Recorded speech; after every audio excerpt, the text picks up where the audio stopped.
welcome to the Good Fight Sports Podcast, your home for local sports here in the 574.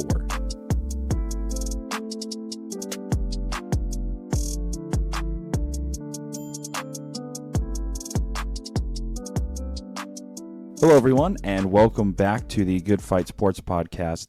My name is Kenny, and we have Brady Master back. Hello, everybody. After I thought he was going to be on last week. But yeah, it was a long night before. Didn't really get up. Wasn't feeling great. Had to work. You know, it's just, life happens. Yeah, yeah, I get it. So I need to personally apologize to everyone out there. I was unable to record before high school football and before week 5, actually, to give the breakdown of each game. So I sincerely apologize. So we're going to be doing double duty today. Not only are we going to report on week 5, but we're also going to give all the different stats for each team as well, kind of. Alrighty. So we're going to start with the spotlight game of the week from week 5. It was number 15 in 3A Knox at 5-0 versus number 5 in 2A LaVille, also 5-0.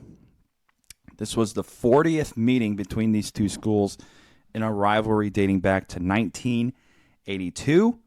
The Lancers entered the game on a 16-game regular season win streak and a perfect 5-0 on the season.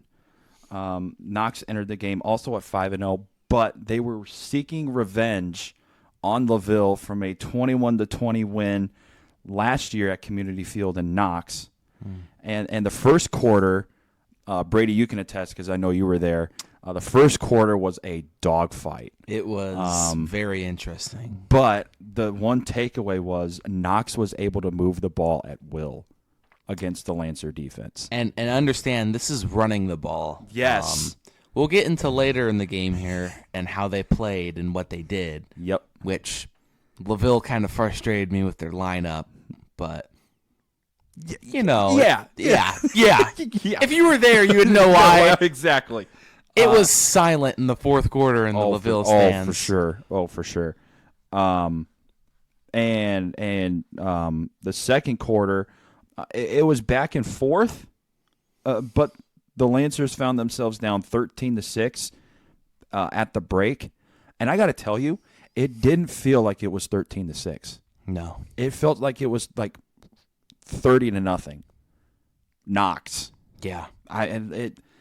LaVille just couldn't do anything between the tackles. They couldn't run the ball to save their life in the first half.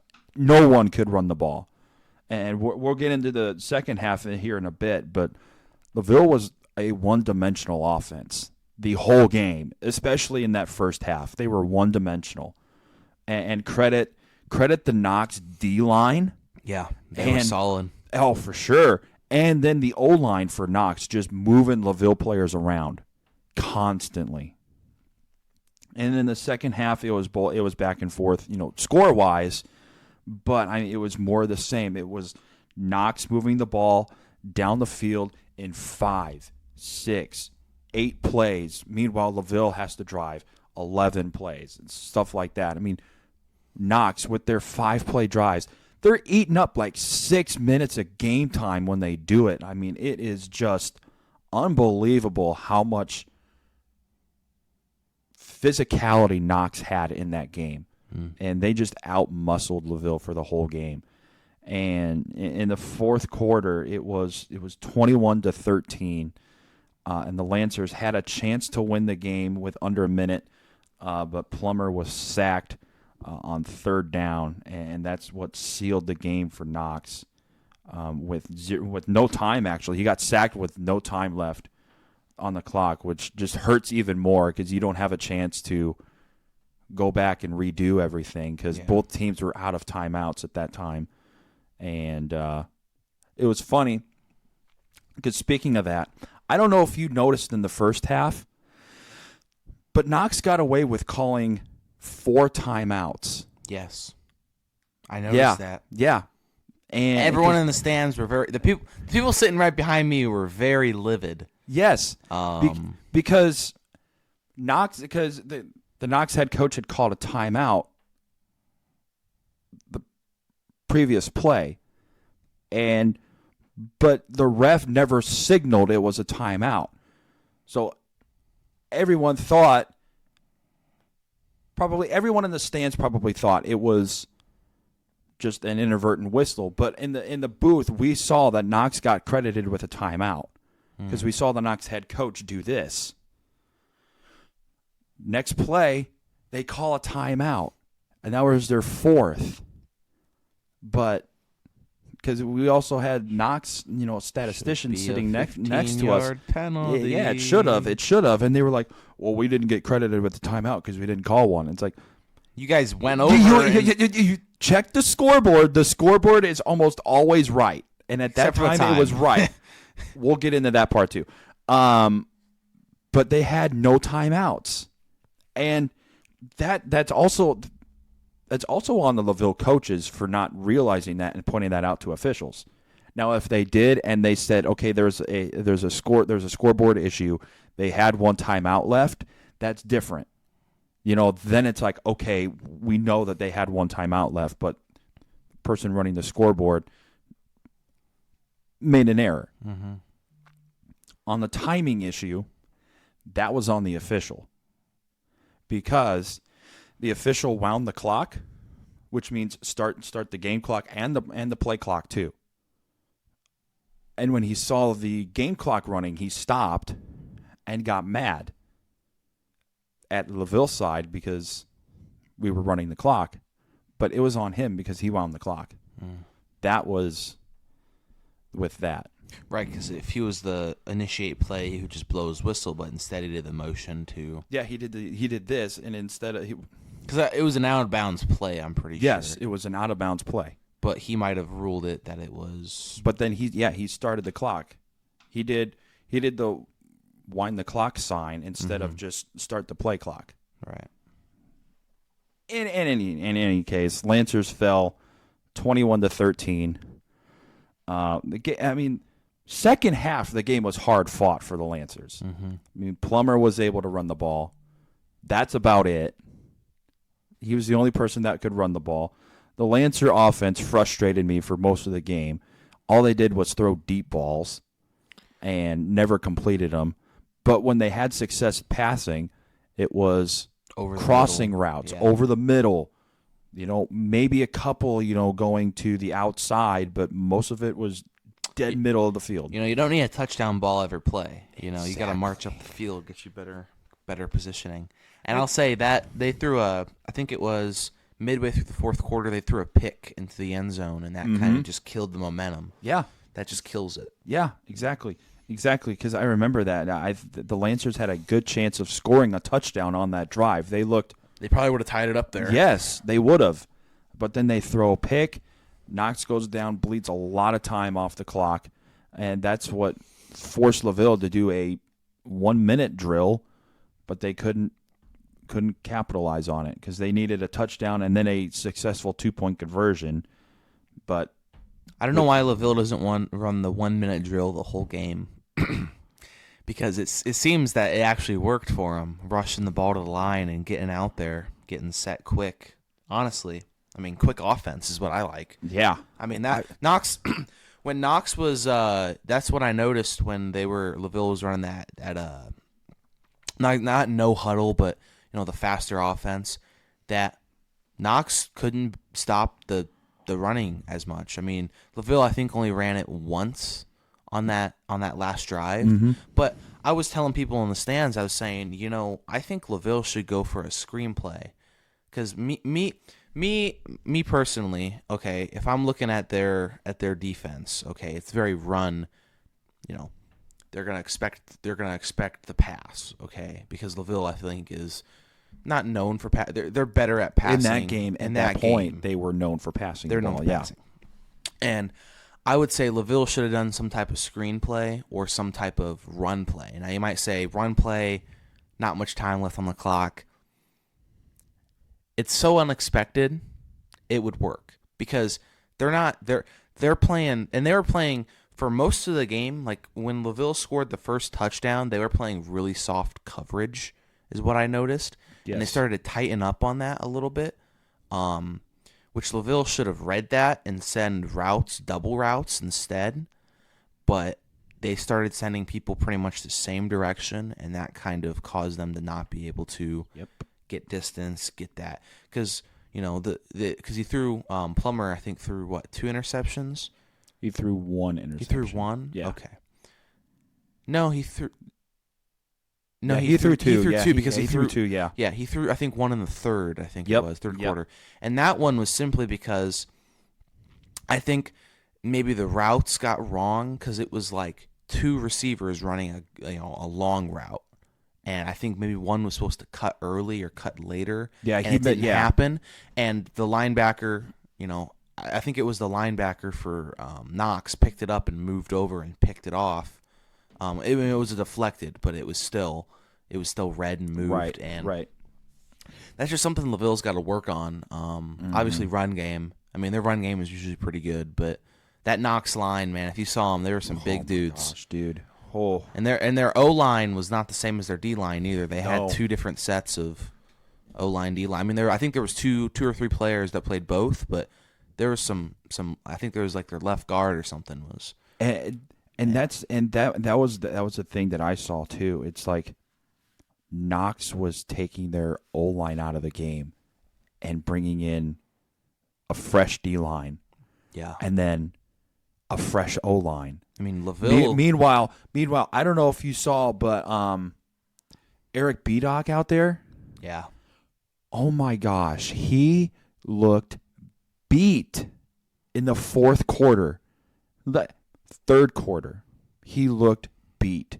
Yeah. Jonathan Neese looked beat. I mean, they were tackling dudes out there. Knox had some dudes. Yeah.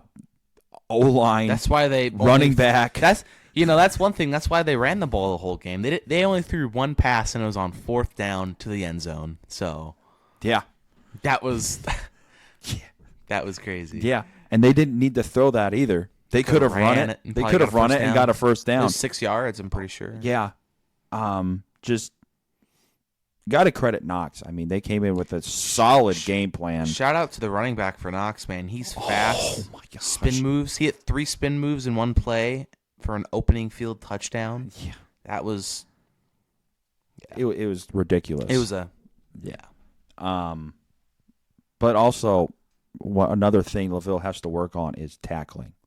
Oh yeah, arm LaVille tackles, man. missed a lot of tackles. It was painful to watch up there. It's like, oh, they missed another tackle. They missed another tackle. Oh, now they finally tackled him. Yeah. But it's, gain of 11, gain of 6. Yeah, gain of 7. I think Knox was consistently gaining, 8 yards a run. Oh, for sure. I mean, they were never getting there. I think there was only 1 or 2 hits behind the line that they lost yards. And that was in the first or second quarter. Other than that, everything was at least 4 yards. Yeah, and LaVille was only rushing 3 or 4 until the fourth quarter, and they started rushing 5. But by then, I mean, the run game was they were already picked up. They were picking up really quick, and there's not much that LaVille could do at that point. Mm-hmm. Mm-hmm.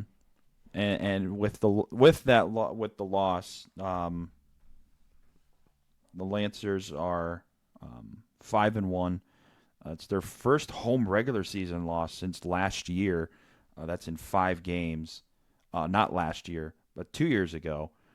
And then snaps their 16-game regular season win streak.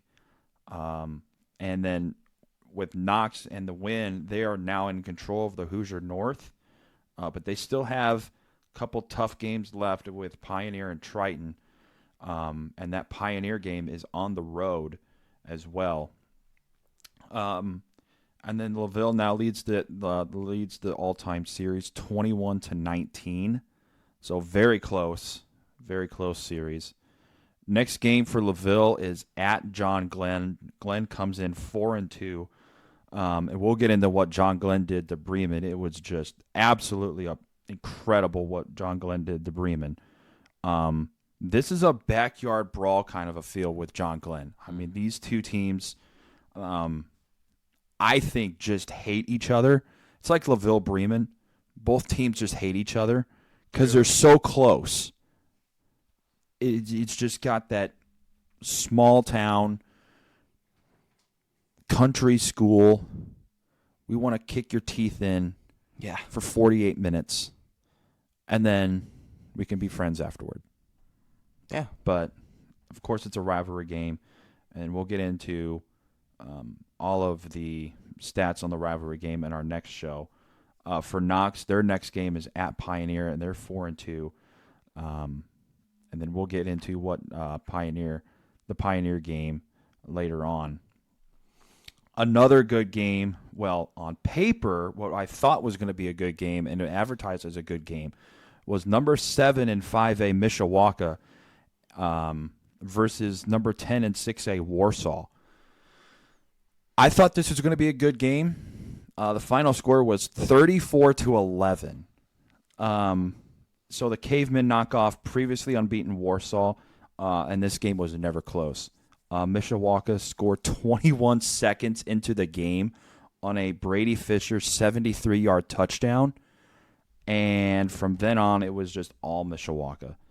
And that was the only score of the first quarter, and then the second quarter, Fisher added a 25-yard touchdown, making it 14-3, and then he threw a 59-yard touchdown pass to Ethan Bryce just minutes later, and Mishawaka took a 20-3 halftime lead.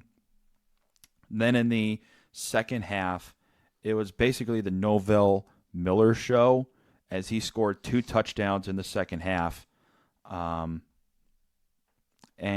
Warsaw was able to find the end zone, but that was when it was 27-11, and it really didn't matter at that point. And Mishawaka capped it off by Miller scoring another touchdown to make it 34-11. And Mishawaka leads the series now. Mishawaka now improves to 5-1. They're 4-0 in the NLC and in control of that conference. And Warsaw falls to 5-1, 3-1 overall. A couple stats here for Mishawaka. I couldn't find anything on Warsaw, which is unfortunate. Brady Fisher was 1 for 3 in the pass game, 59 yards and a touchdown, but he had 12 carries for 129 yards. I mean, 73 of which came in the first play. Right. And he scored 2 touchdowns. So Brady Fisher accounted for 3 touchdowns overall. And then Novell Miller added 20 carries for 81 yards and 2 touchdowns. And then the Mishawaka Cavemen ran the ball for 226 total yards. That's pretty good. That's really good. You know, honestly, Kenny, do you know the numbers on the Knox? How much Knox got? Because it's probably in the... Yeah, I do not. I know the statisticians for Knox did say after the game, but I forget what the numbers were. It's got to be pretty high. I know they were high. It's got to be like 300 plus. It's probably approaching to 300. But yeah, I just don't know for sure. I would guess, but I don't want to guess because I would be absolutely incorrect. Right. So the next game for Mishawaka is at Northwood. Northwood is 4-2, and the Cavemen want to avenge a 14-6 loss last year at Steel Stadium. And then the next game for Warsaw is against their arch rival Wawasee, who is 1-5, and this is the battle for the W Trophy. I know, very cringe. W Trophy. I know, very very thoughtful on that name. It's like, oh, what should we call this game? Oh, I don't know. The battle W for the Trophy. W Trophy. Just call it the Wawasee Sucks Trophy and move on from there. Plymouth beat Wawasee, Kenny, so Wawasee's trash. Sorry. Not sorry. I mean, you're right. You're right. I mean, Plymouth got their teeth kicked in. Well, that's... We'll talk about Plymouth here in a bit. That. We'll talk about that here. And then lastly, Penn beat Mishawaka Marion. Penn's ranked 13th in Class 6A. Beat Marion 41-13. I really didn't find a whole lot on this game, and I really am glad I didn't. Not really surprising. Right, exactly. Penn is, yeah. So Penn was up 19-0 at the end of the first quarter, which is weird. 19. I have never seen 19 before. Yeah, that's a. So you got to get a. You probably got a miss. So how it happened is you got a touchdown, a field goal, and then you got 10. A touchdown, missed extra point, field goal. That is true. That's how I would see it. Or you have 3 points. So you got a touchdown, field goal, touchdown, safety. Yeah. But I don't know. I don't know. Or you get touchdown, field goal, field goal, field goal, field goal. Field goal. Yeah, because that's 9. Yeah. I don't know. I wasn't there, so I don't know. I just know they got 19. Then they added 15 in the second quarter, and were up 34-6 at the halftime break. And then it was both teams traded touchdowns in the second half. Mm-hmm. And that was that. Yeah. Penn's next game's against St. Joe. St. Joe's 4-2.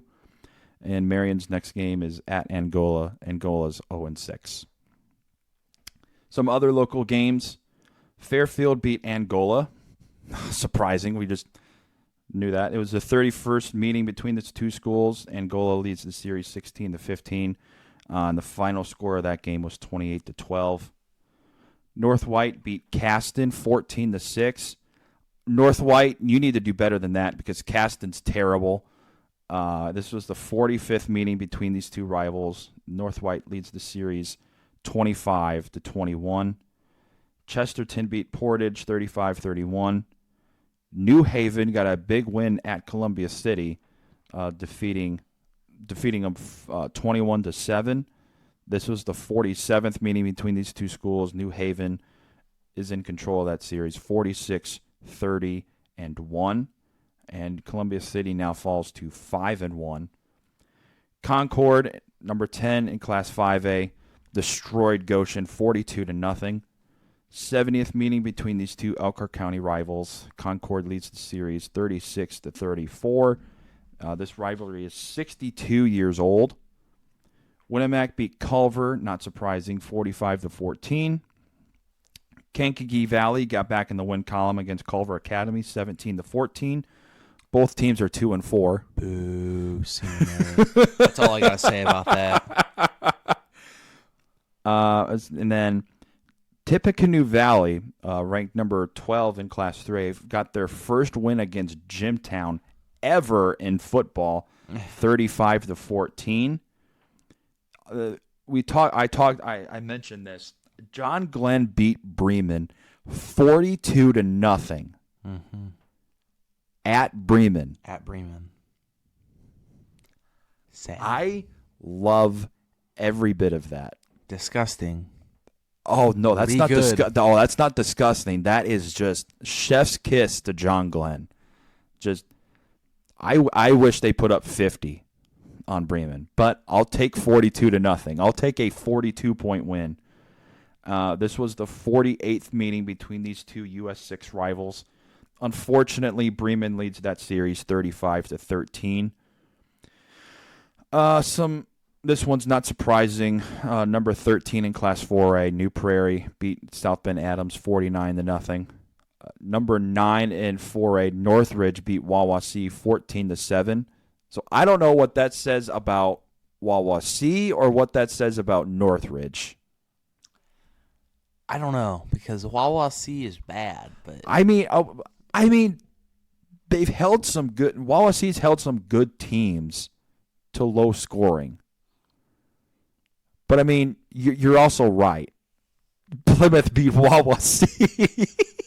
Next up, yeah, Northwood versus Plymouth. yeah. So Northwood beat Plymouth. I just want to give some context here, folks. At the LaVille games, they always, they'll read off the scores of local games, and the whole crowd laughed. I started laughing hysterically when I heard Northwood leading at the half over Plymouth. 42 to 7 or 40, yeah, it was 42 to nothing.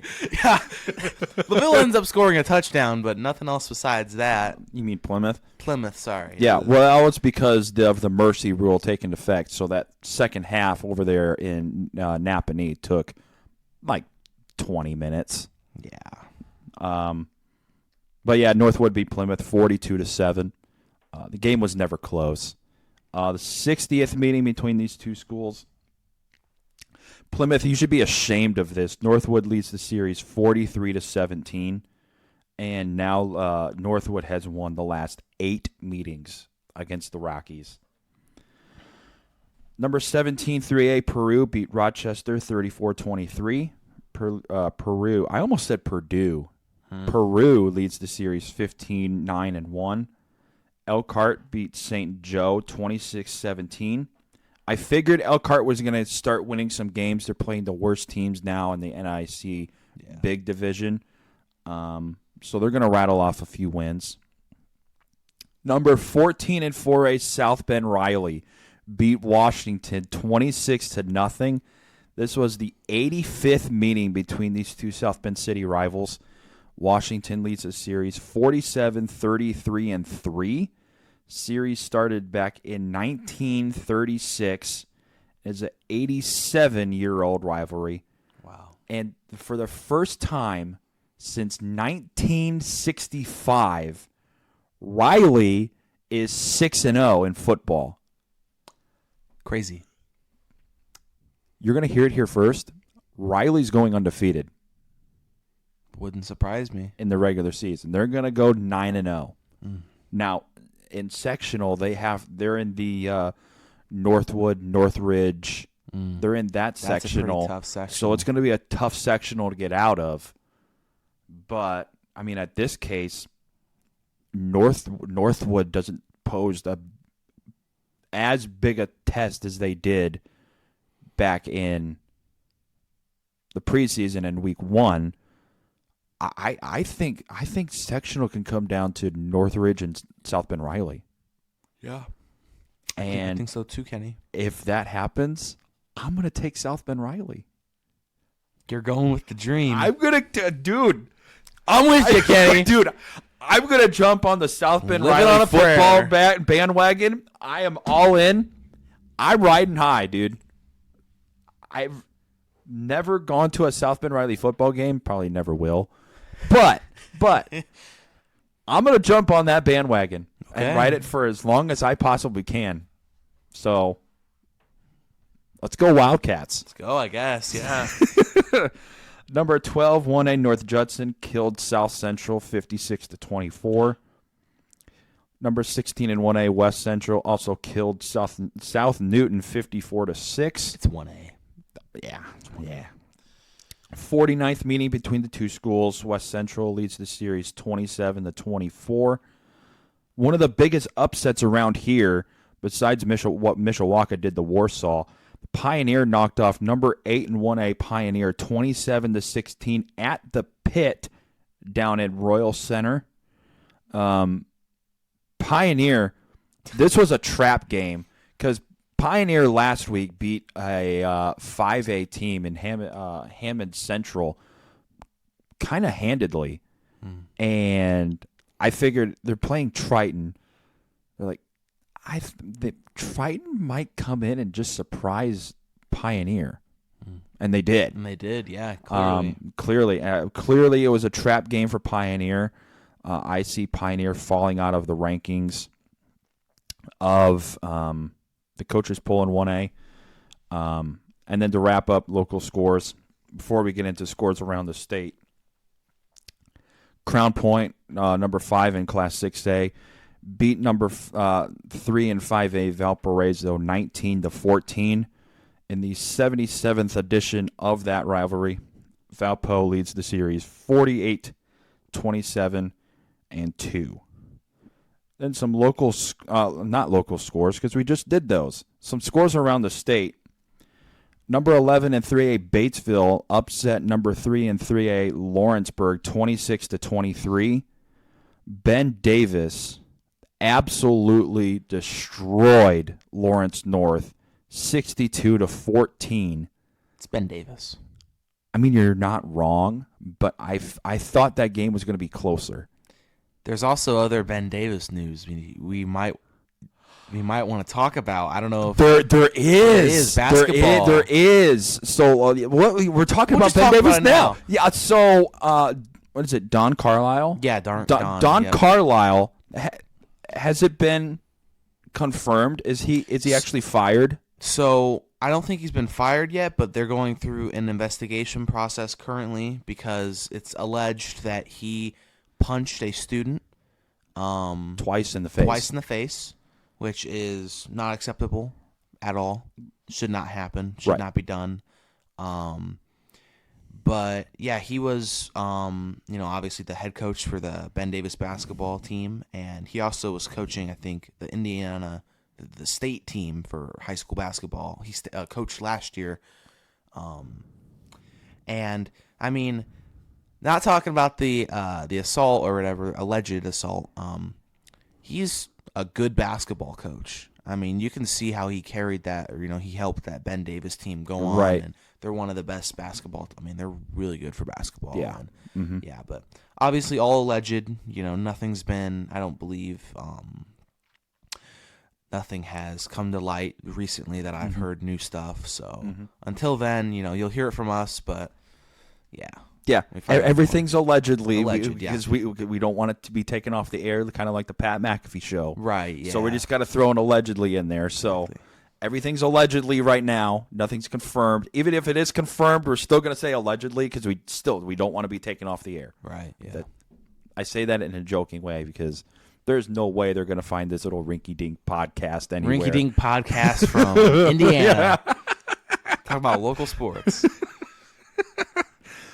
So number 3 and 6A Brownsburg destroyed Westfield. And number 4 6A Westfield 37-7. That was 37-0 at one point. Indianapolis Cathedral, number 7 in Class 6A, knocked off number 4 in the state and number 2 in Region 2. Mouthful. Frederick Douglass of Kentucky, 28-19. Number 1 in 3A, Indianapolis Chitard beat Gearin Catholic, number 2 in Class 3A, 13-7. Indianapolis Lutheran continues their impressive winning streak, amounting to now 35 straight games, beating number 6 in Class 2A, Indianapolis Scena, 42-14. Mississinawa beat number 10 in Class 2A, Alexandria, 33-21. Number 6 in Class 4A, New Palestine beat number 5 in 4A, Greenfield Central, 21-14. Centerville beat Northeastern, 32-14. Centerville's now 5-0. Number 9 in Class 5A, Decatur Central upset number 6 in Class 5A, Plainfield, 26-23. No offense in this one. No defense in this one, actually. Seeger beat Fountain Central 47-42. And then Hamilton Heights, number 9 in Class 4A, destroyed Twin Lakes 45-0. And so, Brady, I did something new. Instead of doing rankings for each class individually, I am now doing a local top 15 ranking. And these are my rankings for Week 6 now. This is taking into account what happened in Week 5. So at number 1 for me, I have the Mishawaka Cavemen.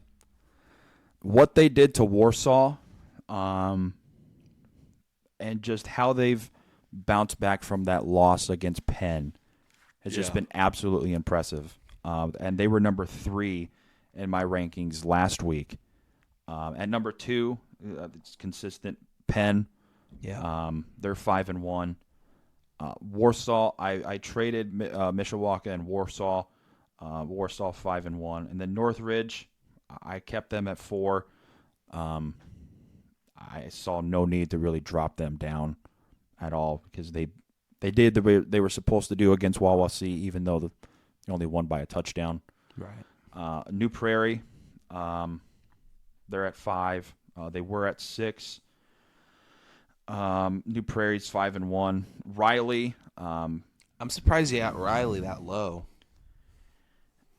With the teams in front of them, I get it. yeah.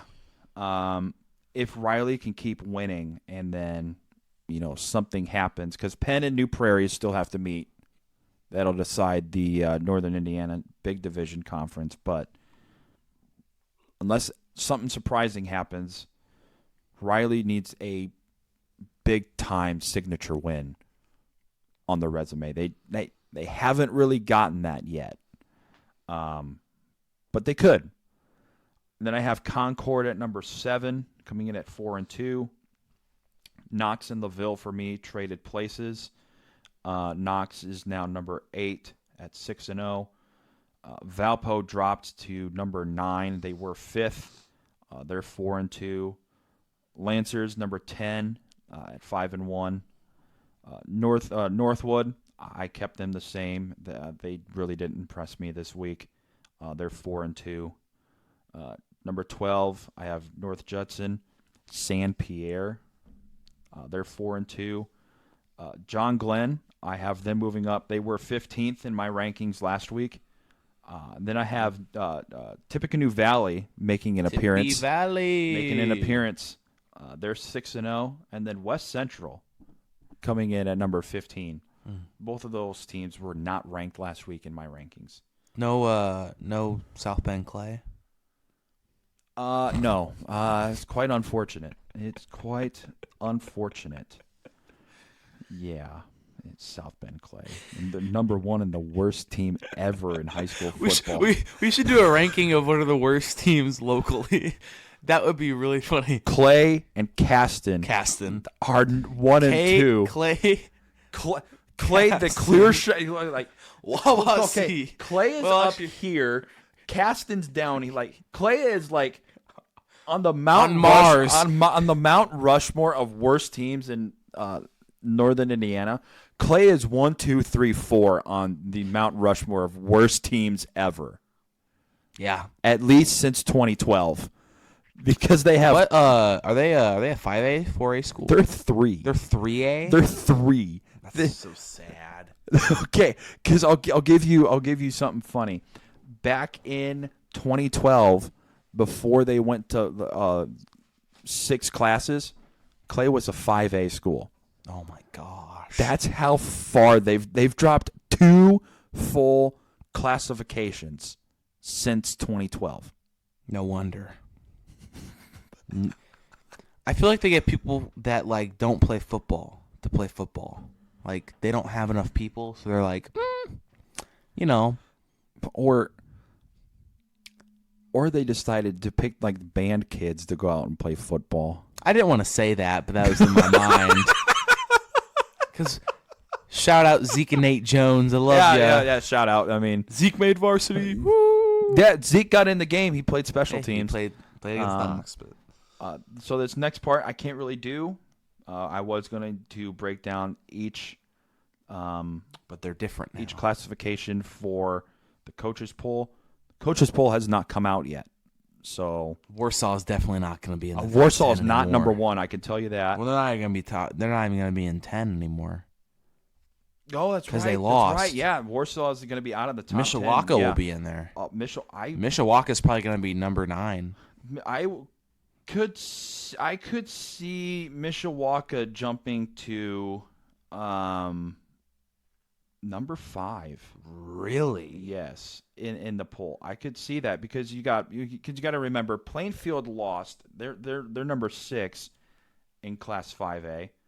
I mean, I guess we can give our prediction of what the polls could be. I know we could kind of quickly. Yeah. So let's start in 6A. Number 1, 2, and 3 of Center Grove, Ben Davis, Brownsburg. That's a lock. Yeah. I don't see any of those changing. Nope. Westfield's going to drop. Yep. Because they lost. So I got Crown Point moving up. Yep. I don't know how Hamilton Southeastern did. So I if they won, I'd assume they'd stay right there. If they lost, obviously they'd drop. Cathedral 1. So everything after Hamilton Southeastern really depends on if Hamilton Southeastern won. And if they won, then it's, okay, we can keep them there. But if they lost, then it's like, okay, we need to figure out where everyone else stays. Okay, so Hamilton Southeastern won last week. So 6 and 7 are moving up to, actually no, because you got to put Westfield somewhere. Westfield, I'd move them down to 6. Keep Cathedral at 7.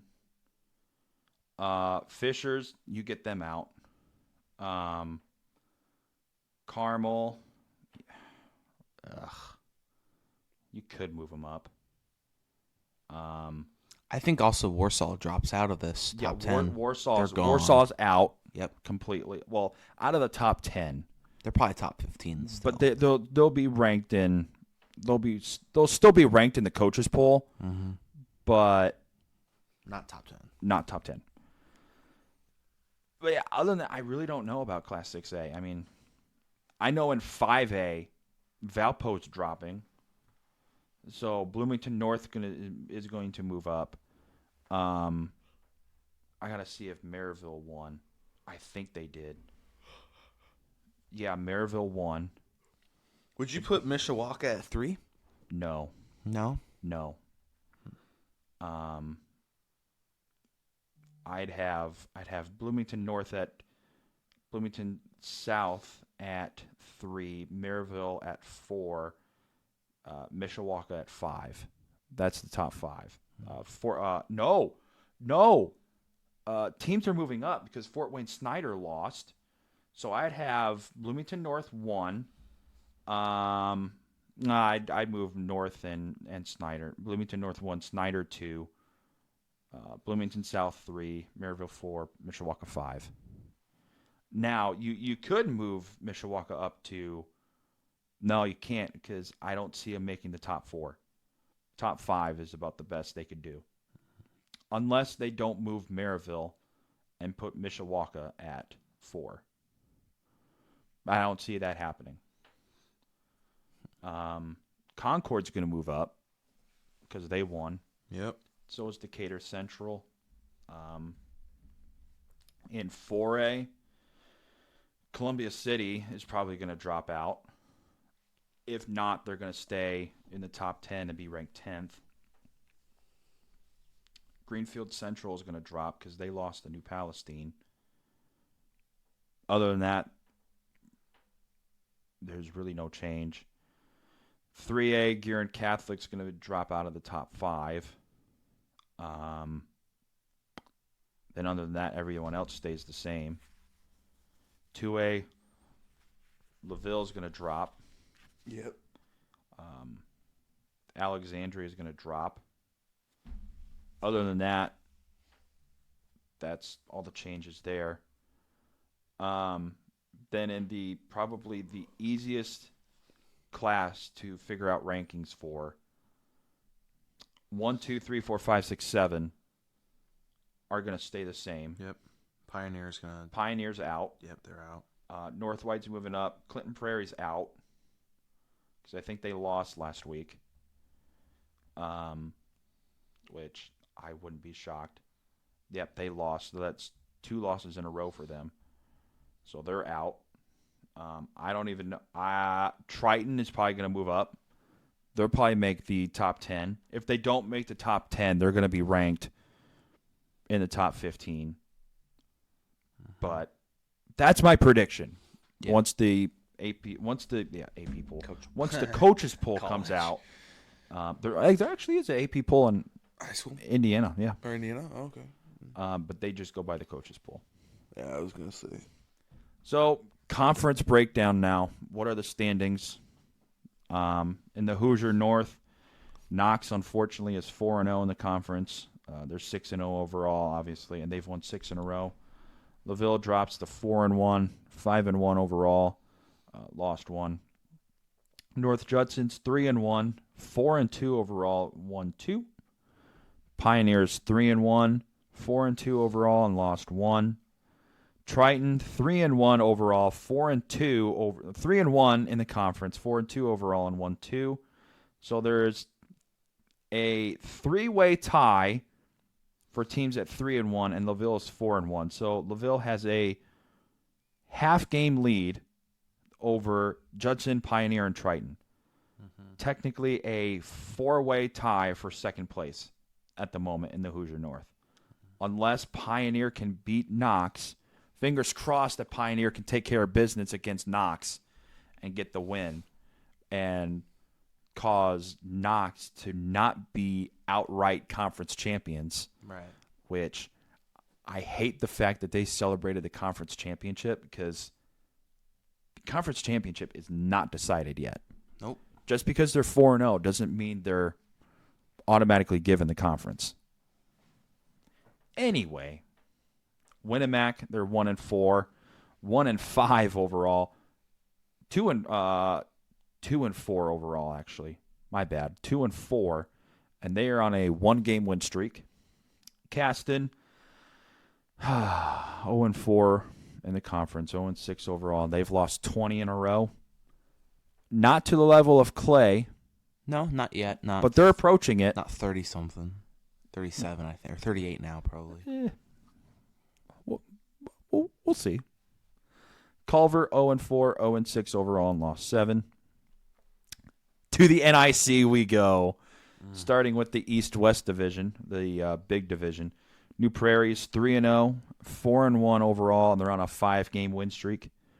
Penn is 2-0, 4-1, okay.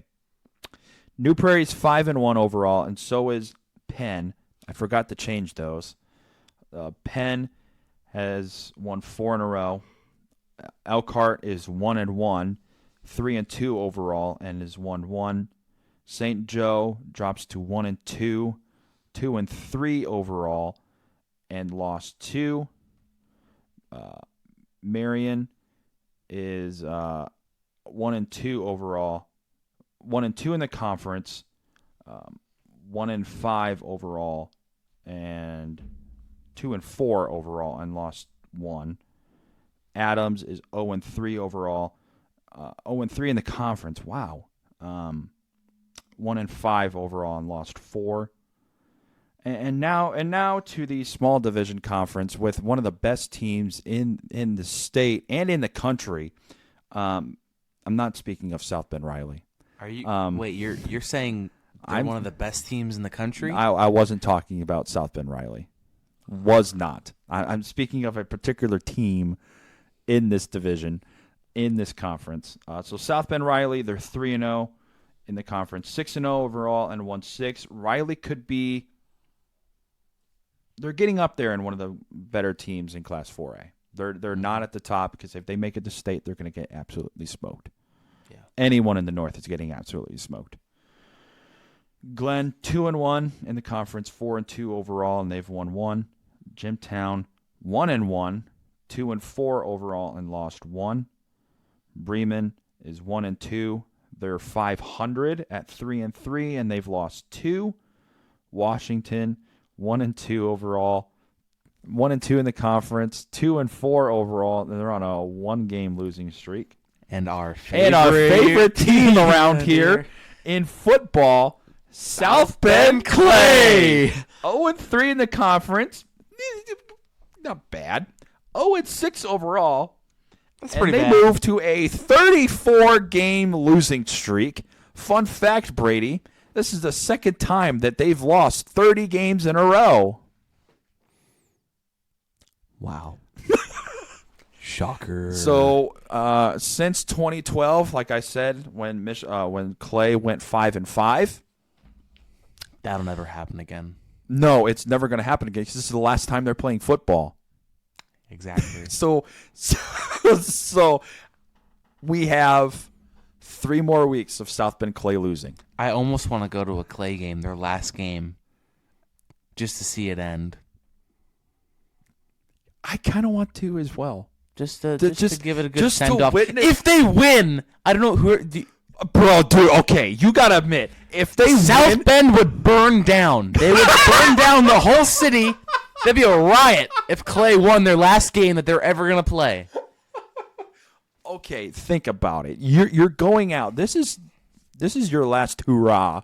You gotta win. You have to win. If you lose, that's just like, I mean, okay. Well, if they lose, it's like, oh, okay, no big deal. But if they win,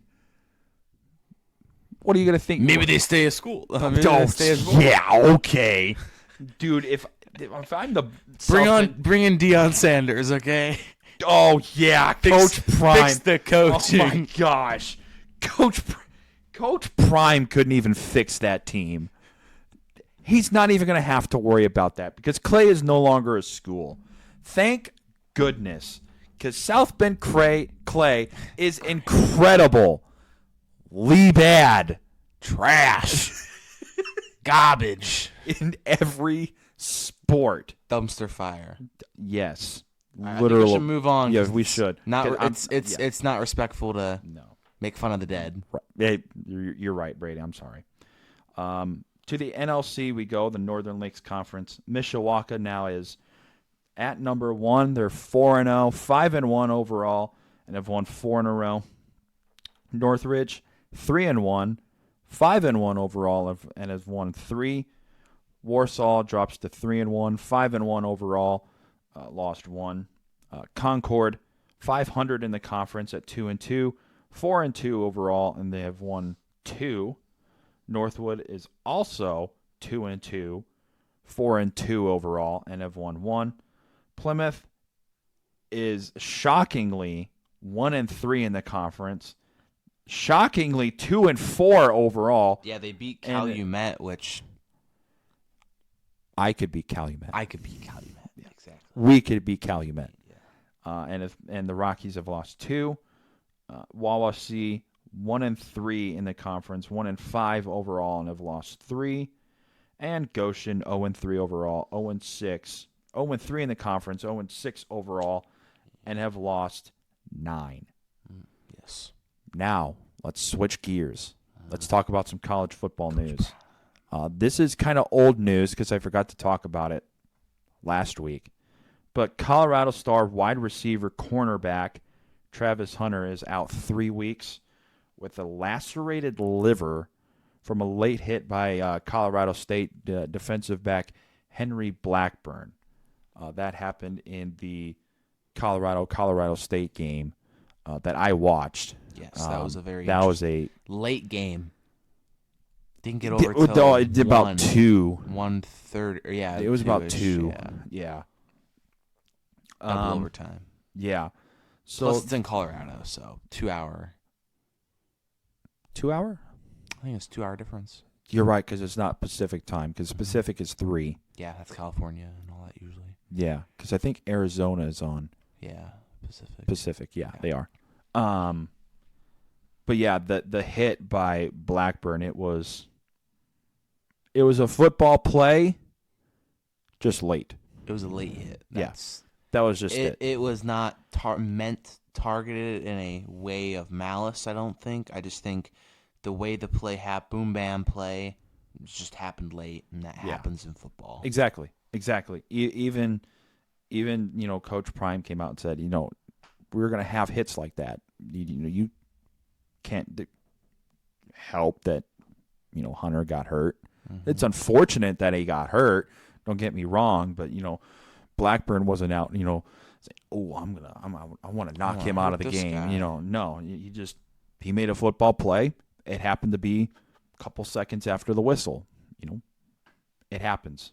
Mm-hmm. And after that hit, Blackburn and his family are receiving death threats. And that's according to Pete Thamel. Blackburn's number was, and his mother's phone number were published on the internet, as well as Blackburn's campus address and his family's home address. It's like, do people have any sense of privacy? Yeah, that's wrong. not. Yeah, exactly. That's wrong. It's illegal. They should be prosecuted to the fullest extent of the law. I hope they get arrested. I hope anyone who has made death threats to this kid gets thrown in jail. Yep, I agree. Because He didn't deserve it. He doesn't deserve it. His family certainly doesn't deserve it. And calling his mom and saying, "Oh, I hope your son dies." Get a life, people. Get a life. Yep. That's me being nice. Local campus police and local police are investigating the threats made against him and his family, as they should. On a lighter note, College Game Day is going to be featuring Notre Dame for the second straight week. They are going to Durham on Saturday, and they will be there for the Notre Dame-Duke game. Notre Dame's going to win light 46-3. I sincerely hope that Notre Dame comes out and just obliterates Duke. It's going to happen. There's something telling me that Notre Dame is pissed that they Hartman's upset. Yes, he should be. The offensive line better step up. Before we jump into Ohio State, we got to get some recruiting news for Notre Dame out of the way first. So Notre Dame received big news before, not during, but after the Ohio State game, as they had 2 4-star recruits commit. The first was a 2025 running back, Daniel Anderson from Arkansas, and the second was a 4-star athlete from Alabama, C.J. May. And now Notre Dame has 5 commitments in the 2025 class, and it ranks 4th overall according to 24/7 Sports. So it's pretty good. It's pretty good. Not as good as Georgia, Ohio. Well, those 5-star commits aren't looking to go to school. Right. They're looking for a football scholarship so they can go to the NFL. Yeah. Notre Dame, it's 4 for 40, where it's 4 years for 40. It's 4 years for 40 years of your life, for the rest of your life, basically. 4 for 40. And now to Notre Dame, Ohio State. And by the sound of my voice, the listeners might be able to tell what happened in the game. The Irish fell short against the Buckeyes on Saturday, 17-14. The game was tight throughout, but Ohio State found a way to jump out to a 10-0 lead in the third quarter. Halftime score was 3-0, by the way. It didn't feel like a 3-0 game. It felt like it was still 0-0. Both teams had a shot to win. The Irish responded after Ohio State went up 10-0 with a touchdown of their own, cutting the Ohio State lead to just 3. And Notre Dame defense forced the Bucks to go 3 and out. And then the Irish, and then with a punt that was just ridiculous by Ohio State, dropped at about the 4-yard line. Notre Dame went 96 yards to take a 14-10 lead. And at that point, I thought, the Notre Dame offensive line was playing extremely well. The defense was getting stops. Notre Dame has a huge chance to win this game, and they should have won the game. Because Ohio State got the ball, and they went 3 and out. Notre Dame got the ball back and absolutely did not do a thing. Didn't do a thing. Decided to throw a screen pass on 2nd and 15 that got blown up, almost picked off. I wish it would have gotten picked off because Ohio State would have scored quicker. Notre Dame would have had a shot to go down and at least tie the game or win. They would have won because they would have a touchdown. A touchdown would have won, or a field goal would have tied. Right.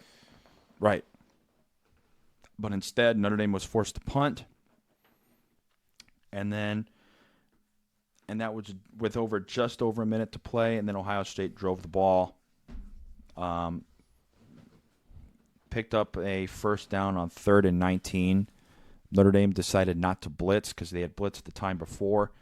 And according to Marcus Freeman, they wanted to mix up the coverages. And so Yeah, that was what happened.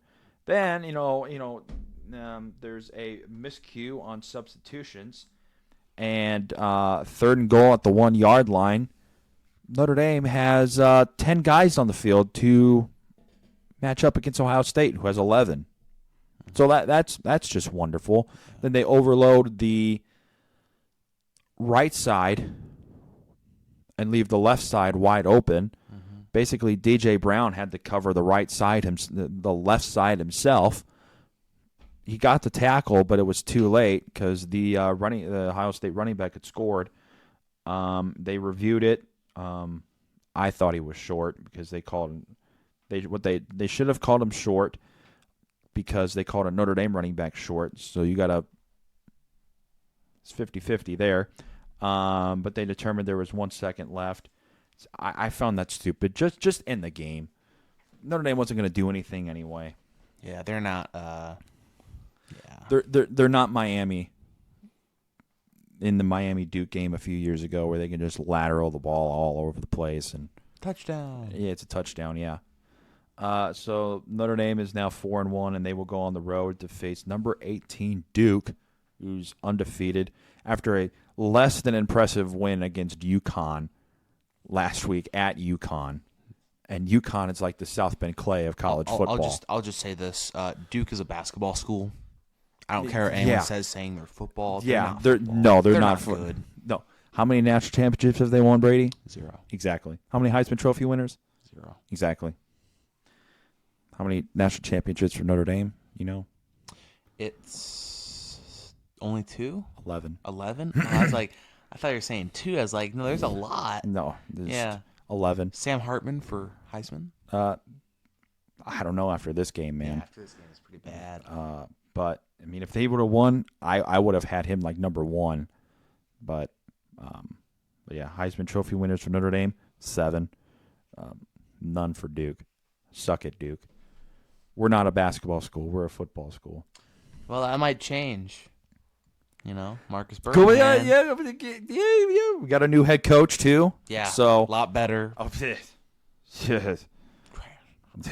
Mike Bray trash. Alrighty. Some stats here for Notre Dame, Ohio State. Starting with Notre Dame, they had 351 total yards, 175 through the air, 176 on the ground, 22 first downs, 35 tackles, no turnovers. This is just something that just irks me. They had the ball for almost 35 minutes of game time. And lost. Almost 10 minutes more than Ohio. Exactly. Lost. Exactly. Which obviously that's, down to they had a better rush game overall. They had a better pass game. Because Notre Dame had the better running game. A lot of that came in the second half for Notre Dame. But sorry, folks. I'm looking at the Google Docs, and I thought the Irish. Are you talking about the Irish are on the right or the left? Irish are on the right. Oh, Buckeyes are okay. on the left. Well, I saw Irish versus Buckeyes, so I think it's left. Irish versus Buckeyes. Irish are right underneath Irish, and then the Buckeyes are on the other side. Oh, okay. Yep. Okay. So the Buckeyes had 366 total yards, 240 through the air, only 126 through the ground, 19 first downs, 39 tackles, also no turnovers, and they had the ball for 25 minutes and 1 second. Then some college football scores, other ones. Number 4 Florida State got the overtime win against Clemson, 31-24. Clemson sucks. I don't know how they brought that game overtime, but they suck. They lose their best player. Exactly. Trash. Exactly. How I predicted it, number 10 Oregon absolutely throttled. Bad football game. Number 19 Colorado, 42-6. The prime train is over. No more hype in Boulder. There is none. Other than that, number 11 Utah beat number 22 UCLA 14-7. Number 12 LSU squeaked out a win on a last-second field goal against Arkansas, 34-31. Number 13 Alabama unfortunately beat number 15 Ole Miss 24-10. Great job, Tommy Reese, by the way, only winning by 14 points down there. And only 3 points in the first quarter, too. So congratulations to you. You're now the Notre Dame of the SEC. Yeah. Good job, Alabama. Number 21, Washington State, got a big win against number 14, Oregon State, 38-35 of the Battle of the Pac-2. Those are the only 2 teams left in the Pac-12.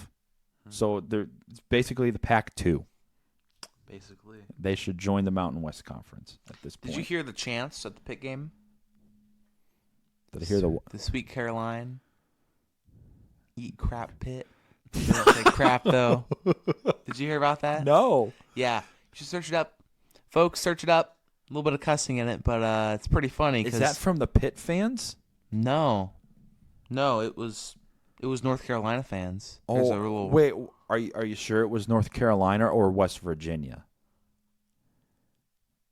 Because it might have been West Virginia. It's West Virginia. Sorry, folks. It was the West Virginia game. I figured because I was like, wait, North Carolina. Then that means they had a big fan base from North Carolina travel up to Pittsburgh for that game. No, it was West Virginia. I figured it was West Virginia. I was like, I just wanted to. They make were sure. at Pitt for that West Virginia Pit. I'm pretty sure. West Virginia. It was at West Virginia. It was at West Virginia. Carolina was at Pitt. Okay.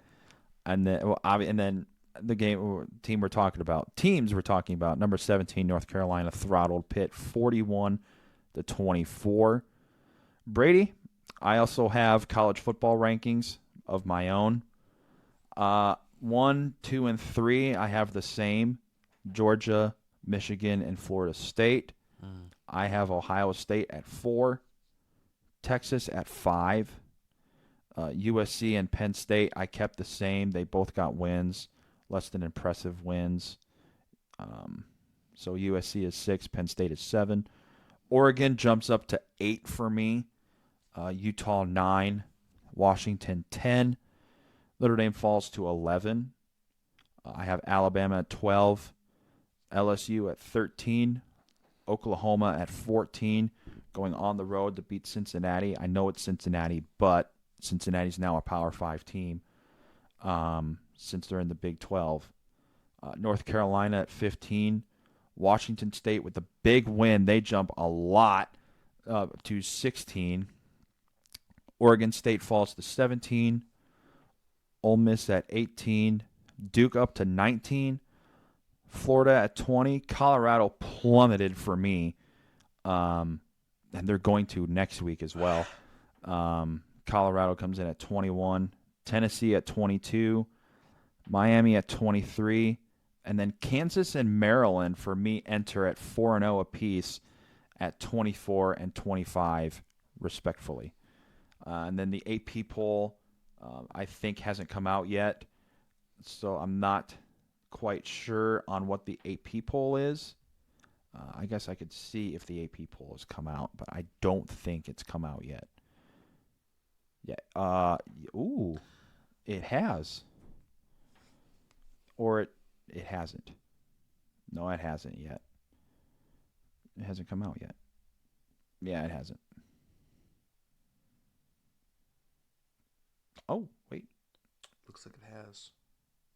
Yep, it has. So 1 and 2 is Georgia and Michigan. Ohio State jumps up to 3. That's ridiculous. Florida State at 4. Texas at 5. USC at 6. I have to say this. I think FSU should be 3.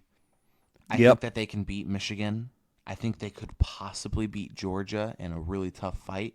It's gonna be it'd be a close game, but I definitely think they could beat Michigan because I have FSU winning the national championship this year. That's who I have. I like me the Seminoles. Okay. Okay. Them or I think the Longhorns could definitely surprise because they're having a good run so far. I could see Texas doing something this year. Texas teams, man, they play football differently. Yeah. You know? Yeah. USC at 6, Penn State at 7, Washington at 8, Oregon at 9, Utah at 10, Alabama at 11. That's ridiculous. That's a joke. That's laughable. LSU at 12. Notre Dame all the way down to 13. That's where Alabama should be. Notre Dame should be 12. Yeah. At the league. 12 or 11. Yeah. Oklahoma at 14. North Carolina at 15. Duke at 16. Washington State at 17. Miami at 18. Ole Miss at 20. Oregon State at 21. Missouri at 22. Florida at 23. Kansas at 24. I agree. And then Kansas State at 25. No way. Yeah, I don't agree with any of those.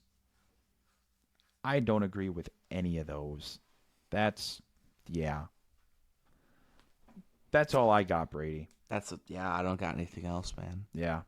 So tune in this coming Thursday for the week 6. Week 7. We're on week 7 already, Brady. Yeah. Week 7 preview show. And then next Sunday, tune in for the week 7 breakdown as well. Yes. So for Brady Master, I'm Kenny Cramer. So long, everybody. Goodbye.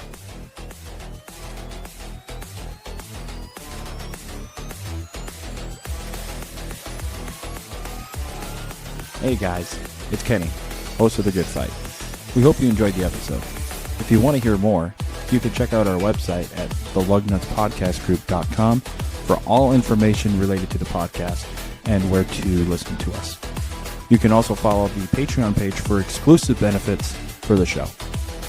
Join us next time for The Good Fight.